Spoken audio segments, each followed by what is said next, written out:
Атыраулық жас зергер Қайрат Шапабаев ұлттық мұраны заманға сай жаңғыртып жүр. Шебер қазақ даласынан табылған тарихи таңбаларды бұйым бетіне бедерлеп, күмістен құяды. Тастың өзін теңдесіз әшекейге айналдыратын ол ұлттық нақышты ұлықтайды. Қолынан 500-ден астам бұйым шыққан екен. Көпшілігі қазірде өз иесін тауып тіпті құрлық асып кеткен. Толығырақ тілшіміз Жандос Темірғалидің бейне материалынан көрейік.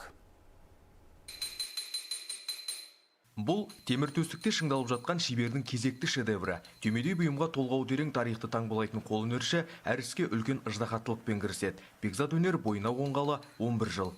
Ата-бабамыздан қалған дүниелерді қазіргі заманауи үлгіде лайықты қылып және қолданыста еркін тағуға ғана арналған дүниелер жасауға тырысамын. Әр бұйымы өзінше ерекше, қайталанбас эксклюзив. Мәселен, күмісті ыстық эмальмен бояу сирек кездесетін әдіс. Әшекейлердің көп бөлігі Батыс Қазақстан стилінде жасалған. Бұл ең күрделі бағыт. Ізденімпаз жастың талпынысын майталман мамандар да жоғары бағалайды. Тасқа біткен таңба графика саласындағы тарихи деректерді жақсы пайдалана берген. Ерекше өзінің қолтаңбасын қалыптастырған, болашағына үлкен үміт күттіретін және осы өнерді алға жалғастыратын бірде-бір шәкіртіміз.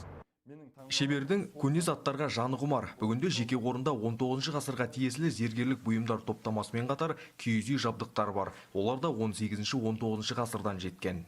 Мысалы, мынау паскальный яйца Фаберже дейді, бірақ бізде сол сияқты түйме деген болған жұмыртқа тәрізді. Бұның жасалу техникаласы, мысалы, паскальный яйца Фабержеден гөрі 2 ғасыр бұрын жасалып кеткен. Сол себептен насихаттағым келеді. Біздің мәдениетіміз әлі ертеректе дамығанын көрсеткім келеді.